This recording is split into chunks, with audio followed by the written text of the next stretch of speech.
Eddie Murphy is one of my favorite comedians, and when I was a kid, I used to watch this movie called The Golden Child. And before The Golden Child turned on, they had a clip of Eddie Murphy Raw. Now, this all is older than me, but I used to watch it when I was growing up in the early 90s and stuff like that, and it really captivated me. But for most of my life, I never thought of even watching Eddie Murphy Raw until I hit 18. For some reason, I was big into stand up. I was big into stand up comedy. So I decided to go and watch Eddie Murphy Raw because I had seen it so much throughout my childhood because I watched The Golden Child so much. Man, it was crazy. Now, when it comes to Eddie Murphy stand ups, Delirious and Raw came out in the same year, but people will hold Delirious up higher in his legacy for whatever reason. I don't know, because Raw is so explosive, it's so crazy. And the thing about Raw is it touches on things that are still relevant to this day when it comes to marriage, men, and women. Still relevant to this day. So let's dive into some of those things. And we're also going to do a checkup on Eddie Murphy around the end. So stay tuned for that.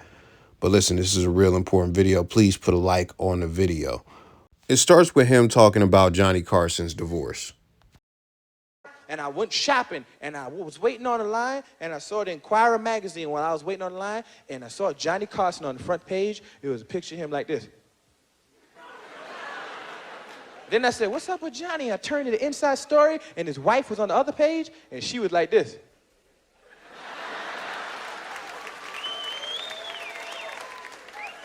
And overhead it said, Johnny's wife wants half Johnny's money. Then I started thinking about it. Half. Johnny had to have at least 300 million and have to give up $150 million? And they weren't even married but 10 years and $150 million? Give me a fucking break. What? And ladies, no, here's a woman always saying, right on. No, you can't, baby, that's not fair. Not no $150 million. I see a lot of you ladies sitting there going, get all the money you can. Shit, I'm glad she did get all that money. She earned it. She earned it. That you damn right. She was married to him. She deserved that money. Get the fuck out my face with that bullshit. No, don't get me wrong, ladies. I know a lot of housewives sitting out there going, well, you can't put a price on what I do. But ladies, if you marry a man with $300 million, you ain't no regular housewife. You ain't got to clean the house no more. You get a maid. You ain't cleaning shit. Now, even in 87, chicks are in the crowd cheering on a chick destroying another dude financially. Like, they're cheering on a chick who pretty much found Johnny Carson when he was like, he was already rich. He was already Johnny. And she's taking 150 mil from him. And that's something that they cheered on back then. You see, this is a very pivotal piece of work. It stamps a place in time, because you'll go through YouTube and you'll see all this modern women stuff. Like, this is when the emergence of the modern woman really began, like in the 80s for real. Like, this is when it really started to form into what we have today. Now, as a dude who was 18 in the 2000s, like, I had never thought about any of this stuff. And remember, this is older than me. So I'm like, bruh, I didn't know. This is blowing my mind when I'm seeing it. None of this ever crossed my mind. I was so naive at the time. I even played the whole special for my girlfriend because I thought it was so funny. I was like, man, let me share this with everybody that I know. Not the wisest thing to do, but hey, bro, I did it. But even then, this is 87. He calls out American women and also talks about prenups.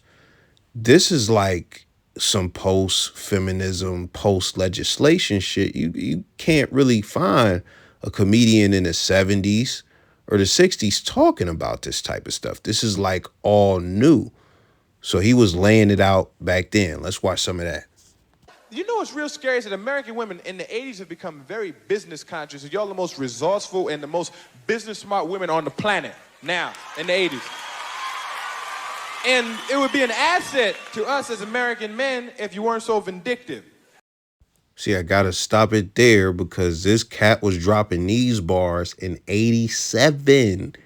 87. I didn't even plan on stopping it.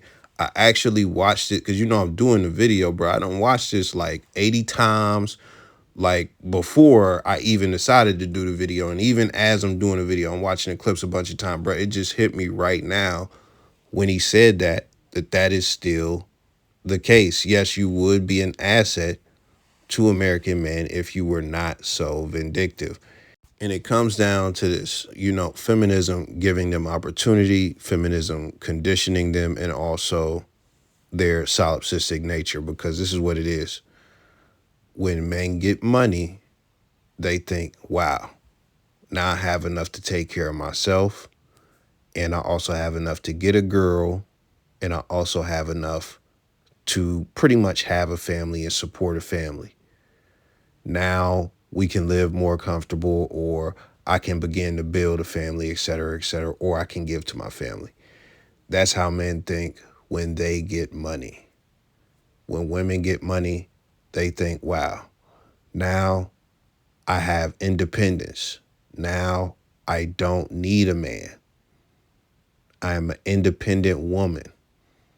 You can even look at the glorification of what a single mom is. I won't go that deep, but what he is saying is real. They do not look to be assets to men when they have financial success. What they look to do is gain independence from men. That is the difference. That is the difference. So if that is what they are seeking, independence from men, it's going to be hard for them to be an asset to a man, which is funny because when they talk about what they bring to the table and they mention money, we don't give a fuck about your money. But even then, most of y'all wouldn't give it to us anyway. That's just being real. But throughout this clip, we're actually going to get more down to the root of the vindictiveness. I mean, you've seen some of it with the chick cheering in the crowd, but let's get back to the vid. Because the two don't match. It's like, and then what's really fucked up is that y'all are the most loving people. American women are all off into this romance, want to be romantic, and they generally fall in love with you. Now, love and money do not mix. The shit don't mix, especially you got a business smart woman and the love and shit. You go up to a woman and say, baby, I never met anybody like you before in my life. I never met anyone like you either. Why don't we be together? Why don't we be together? Baby, will you marry me? I thought you would never ask. Well, before we get married, why don't you sign this prenuptial agreement?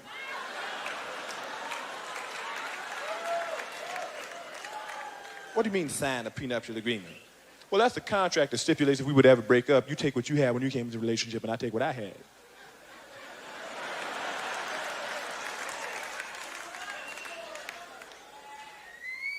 First of all, I don't give a fuck who you are and what you have, okay? You got a whole lot of motherfucking nerve gonna ask me to sign a contract to show you that I love you. First of all, there's nothing that a man can do for me that I can't do for myself. I got a job and I don't need shit from you. You got a whole lot of I love you. Who the hell you think gonna tell me to sign a contract and show you that I love you? If I need something, I can go to my family. My family takes care of me. You got a whole lot, and men hear all that shit, and we be like this, okay. We don't need no contract. And you don't get a contract and get married without one, and the shit don't work out. And you break up a year later, she's sitting around in the kitchen by herself, mad, trying to figure out a way to get even with your ass. So I can't believe that motherfucker did this to me. After all the shit I did, he gonna make it. All the thing I did for that motherfucker make me do this to me. Well, shit, I don't get him and his fat bitch can kiss my ass. I don't give a shit about either one of them. I don't know. He got a whole lot of nerve. I don't want shit from him or her, and I don't care. You know something? You know what?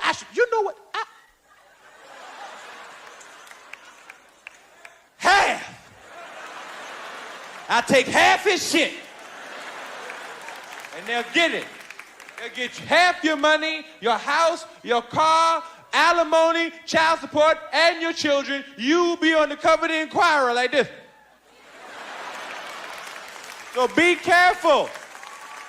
And see, when it comes to the prenup game, like, they still running the same game to try and, like, get out of, they try to guilt you to try and get out of signing a prenup and stuff like that. But it's way colder now. They way colder with it because Dr. Dre's wife signed a prenup like 30 years ago when she got married with him. But guess what she did? She got the lawyer and the judge to throw it out, saying it was signed under duress. Boy, the game is advancing, man. So the prenup didn't mean nothing. He protected himself. Mr. Bitches ain't shit but hoes and tricks. Protected himself And that protection didn't protect him when he needed it the most, and she took half. That's what it is. Now, this is where it gets real spooky, and it's almost like he could tell the future because he was ahead of the passport bros when it came to foreign women. And remember, it's 2024 right now. He was saying this stuff in 87. Nobody else was saying this. It wasn't all over the TV. I wasn't there, but listen, you can't find it. It's not an abundance of this type of media out. Let's check them out. Because I'm into American women. I like American women. I got a friend, got a Japanese girlfriend, you know, and Japanese women are the most docile women on the planet. That's real timid women. Like I walked in the house and his friend, Japanese girl, bowed to me when I walk in. I said, "What's wrong with your wife?" Back and shit. He said, "That's a Japanese thing. They always bow." I was like, "Oh shit." And I said, "Miss, did you decorate the house?" And she looked at her husband. Her husband did like this. "You may speak." And she spoke. And I was like, "Now that's pussy control for you there." You know, because I'm used to American women saying, "You don't own me." "Hey, baby, where you going?"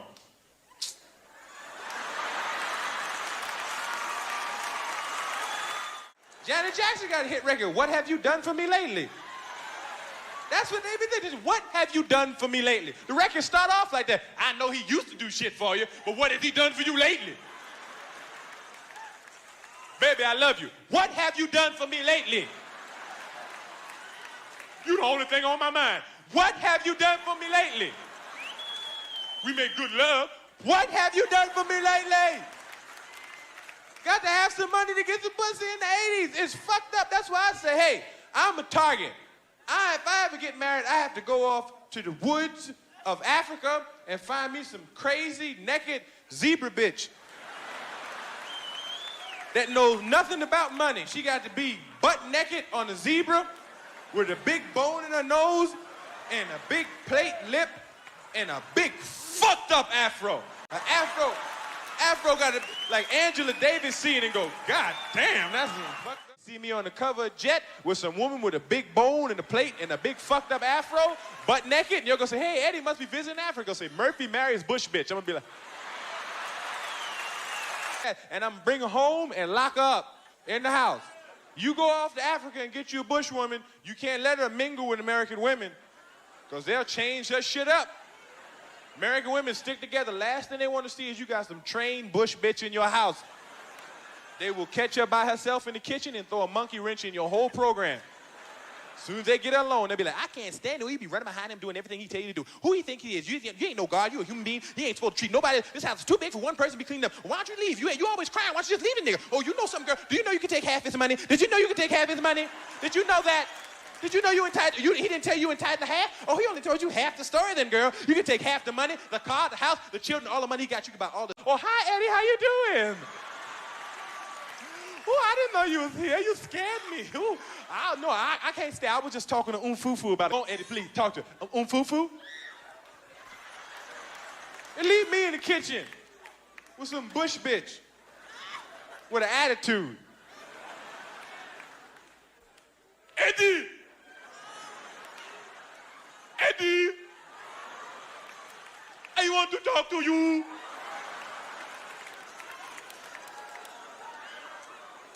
What's your problem, baby? I don't like the way you treat me, Eddie. You treat me like animal. You was butt naked on zebra last month.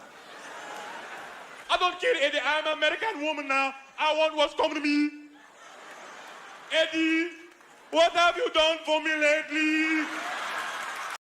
I mean, even in these little clips, he touched on so much. He touched on how female friends contaminate your relationship and your girl and stuff like that. As far as her female friends, a lot of passport bros know not to bring their woman back to the States and domesticate them and stuff like that because the culture here will just fuck a chick's head up and shit like that. And I have seen it happen. I've seen it happen in real life long time ago. But he was really ahead of his time, and it put me on a game very early. Game I wasn't ready for, a game that I didn't know would be so relevant, later in life. Now, this is the thing, man. I just found out some things about Eddie as far as like, what happened after, long after this, with his first wife. And he just got married again in 2024. So he did end up getting married and getting divorced after doing his special, after getting everybody hip and stuff like that. But, you know, let's watch the vid. $15 million from him and blew it in 4 years. Here's how. Eddie Murphy, the comedy legend, married his first wife, Nicole Mitchell, in 1993. They looked perfect together and had 5 kids before she called it quits and ran to court for her claim of his wealth. You're watching The court, in She its Talk usual Media. fashion, granted her request and ordered Eddie Murphy to give her $15 million. Although Eddie wasn't pleased with the outcome, he still moved on and made the money back. But the same could not be said of Nicole. She had the bright idea to give $11 million from the money to a childhood friend, Troy Stratos, to invest overseas for higher interest. The friend even made Nicole think he was being generous by paying for her European vacation expenses. But in reality, it was all a scam. He duped her of $10 million and took a $1 million mortgage on her home. 4 years after her divorce, she was forced to put her home up for sale, and she owed the IRS $846,000. Although he was caught and sentenced to 22 years in jail, it was already too late. She had lost everything and had already gone broke. So remember, Delirious dropped in 87, so he was dropping those jokes. In 93, he got married. He got married to the chick who just lost all that money, Nicole and everything. They got divorced in 2006. Now, as far as his new wife, they actually met in 2006 because they both were in Big Mama's house, so I would think that they met during that time. But 6 years later is when they actually started dating, 2012. He got engaged in September 2018, and the engagement dragged out up until July of this year, something like that. They had multiple kids together. But the irony of this, which makes it seem a lot more smart, the amount of time he was with her before marriage is just about as long as his last marriage. Probably shy 1 year. It's 12 years. So hopefully everything goes great for both of them. I don't advocate against marriage, but if a guy has been with a chick for 12 years and had kids by her and stuff like that, you can't knock him for getting married. You can't. You just can't. I don't care what's going on. Like, you can't really knock him for that. Because even the way the laws work and stuff like that, if you spend a certain amount of time with a chick, they be entitled to X, Y, Z automatically, if I'm correct. I'm not going to fact check, but they got kids together and stuff like that, so it'll work out. But going back to that first marriage he had, it's funny because people say if you knew better, you would do better. Just because you know better, that don't mean that you going to do better. That's just the truth. Just because a guy is like, how you guys want to say red pill, even though I don't claim red pill, but like all that shit, like, and just woke and all that, like, at the end of the day, men are men. We have our desires, and things happen. Things happen. That's just what it is. But I had to make this video because before all of this internet shit, before Rolo Tomasi was on motherfucking So Suave and all that shit, bruh, this was it. This was it. This was before the internet was even in households, bruh. This was it.